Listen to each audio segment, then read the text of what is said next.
That was better. Good response. Terrific combination from Parker. Listen to the reaction.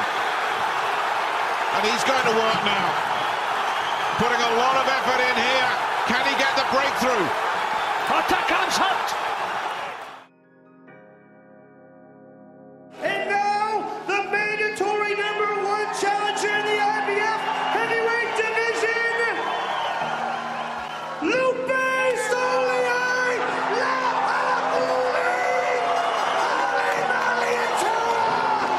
Very, very happy arena. And nobody's going to argue with those scores. One round of coin toss, you saw it as you like. Disappointment for Takan.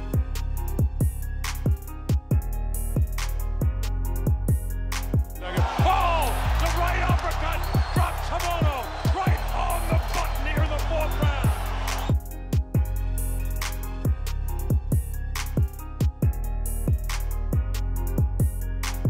He blasts him to the body. Demetrenko, that punch is going to say, and he's not going to want to get up because he really blasted him with him.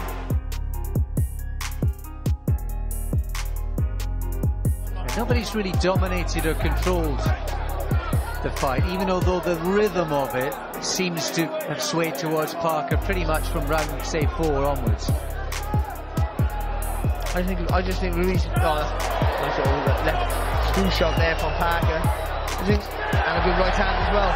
Judge Lagumbai scores the bout 114 draw.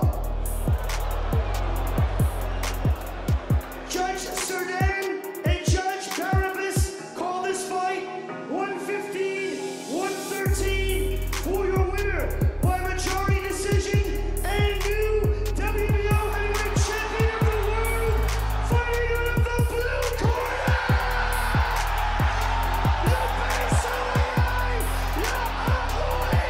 Well, it came down to the way we had it. Joseph Parker has made history.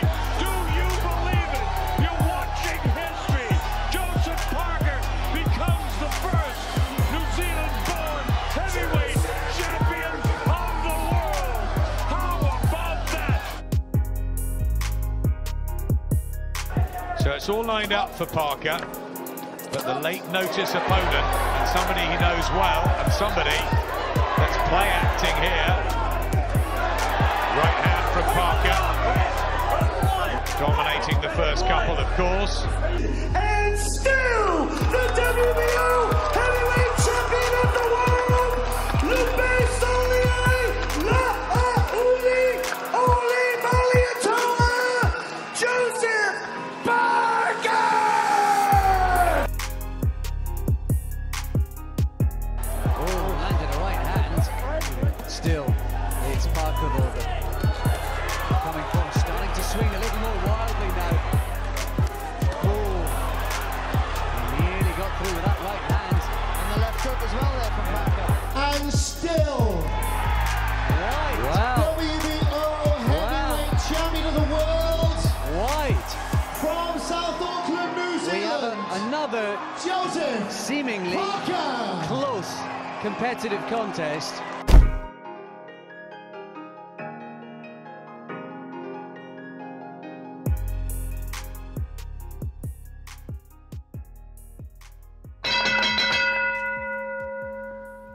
Okay, so this is where I'm going to jump in. March 31st, it shapes as the biggest moment of WBO heavyweight champion Joseph Parker's life.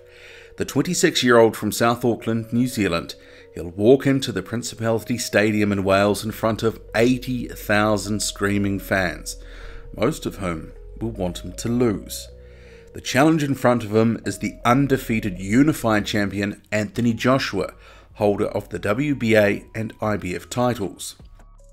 Not only will the crowd be against him, Parker he will step into the ring regarded by many observers as a long shot to win, with Anthony Joshua the hot betting favourite, and among many fans he's also considered the #1 heavyweight in the world. There are several factors behind why Parker's chances are being written off, some of which I'll touch on shortly, and I'll also get to my thoughts on Parker's chances of victories and how he might go about achieving that. Okay, first, form. It's generally agreed that Anthony Joshua has the form heading into the contest against Parker, with very good wins over Carlos Takam most recently in October and Vladimir Klitschko in April 2017. But as shown earlier in the video, Parker has beaten a number of well-regarded names in the division, including Carlos Takam, Andy Ruiz Jr. in late 2016, and his second title defense against Hughie Fury in September 2017. There's a number of observers who do like to downplay Parker's record and say actually there's not much of note there. But that's clearly not the case, it's simply not true. Parker, along with Joshua and a few others, they are among a small cohort of heavyweights who've been fighting tough fights consistently in the past couple of years. And for Parker, while it hasn't always been pretty, especially more recently, he's found a way to keep winning. And more recently, he's been winning ugly. But winning is winning. Among Parker's strengths are his fast hands, generally regarded as having the fastest hands in the heavyweight division. He also moves very fluidly for a guy his size, and he's shown a very good back foot game. He can also put together good combinations, and in general, he stays relaxed in the ring when he comes under pressure. Another strength that perhaps hasn't been talked about too much in the context of this upcoming fight is Joseph Parker's ring experience is almost double that of his rival Anthony Joshua, and Parker has gone the distance a number of times now. Okay, so what are Joseph Parker's weaknesses? Head movement. This is something that can often fall away even early in fights, and it does lead to him sometimes blocking punches with his face. That's not an advisable strategy against Anthony Joshua. He does have a tendency also to be a bit upright at times, and this can leave his chin up and exposed. Parker's jab, it's actually quite a good one. This can sometimes go missing for long periods in fights, and especially when he starts to headhunt. And also his hands, they can drop dangerously low at times. I mean, some of these deficiencies, they're long-standing. Maybe all of them can't be resolved. And some are now less pronounced than they once were. But they're certainly all things that Parker has to remedy, or at least try to minimize in some way for his fight with Anthony Joshua. Because just as Joseph Parker has to be clinical on attack and with his movement, he's got to do these little things, the basics. He's got to do them well, because they are the things that set the foundation for a win. And yes, in my view, Joseph Parker can beat Anthony Joshua. But it won't be easy, and the best version of Joseph Parker has to show up on the night. My read on the situation is Parker needs a fast start. He needs to show intent from the outset, keep his punch volume relatively high, and try to get Anthony Joshua's respect early on. Be that from a stiff jab, an overhand right, something. He's got to get Joshua's respect and make him think about twice about what he's throwing and doing. He's got to use that jab, the one that sometimes can fall away. He's got to use it as a deterrent, and he can't afford just to be pouring away with it, sort of flicking it out there. He's really got to put some snap on it. If Joseph Parker, if he can't start round one as he intends to go on, he does risk letting Anthony Joshua dictate traffic, and he could well find himself chasing the fight, even from relatively early on in the fight. And given the reach and size advantage that Joshua does have, Joshua will likely try to keep Parker comfortably at the end of his jab in those early rounds, and in the process, it gives him some time to try work Parker out, and also time to time him. And as we've seen in his career to date, Joshua thus far has managed to crack the code on all 20 of his opponents, if given enough time. And we've seen his opponents basically play into this, give him enough time and space to think and operate with. So it begs the question, can Joseph Parker just simply look to survive, conserve energy, and try and drag things into the later rounds? This has certainly been a hypothesis that many have been putting forward. The risk with this, I believe, is it leaves him needing basically a knockout potentially, and there's no guarantee that Anthony Joshua would tire badly if allowed to fight the majority of the fight at a leisurely pace. So in my view, Parker has to push things at a decent clip from the get-go. He has to disrupt Joshua's rhythm, keep him guessing, and keep him under a degree of pressure. So in short, basically he's got to do something no one has been able to achieve before. But it doesn't mean it can't be done. And movement is going to be key. Also using feints, footwork, creating angles, and especially accuracy will be key. Because Parker, he needs to avoid too many exchanges where he's hitting arms, shoulders, or Joshua's guard. And Joshua does have an underrated defense.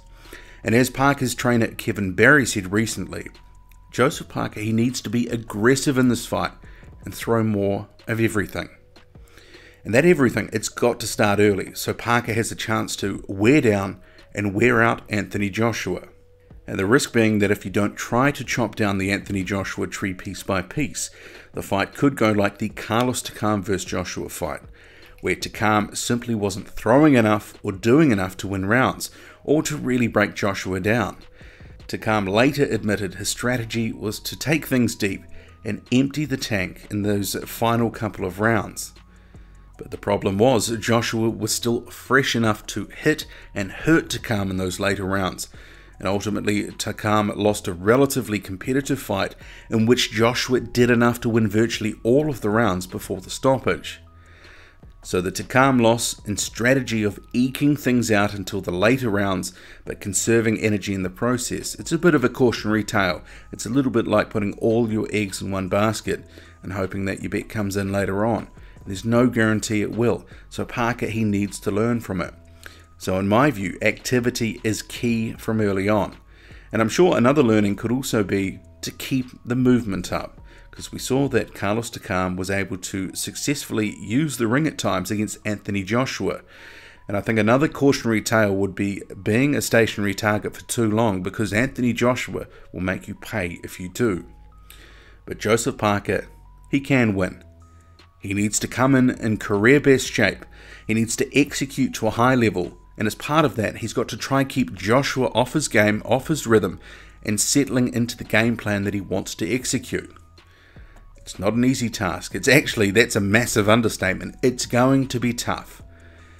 But if Parker doesn't try something different, if he doesn't try to push Joshua, try to put him under pressure where others have failed to do so, then it could be a very long night.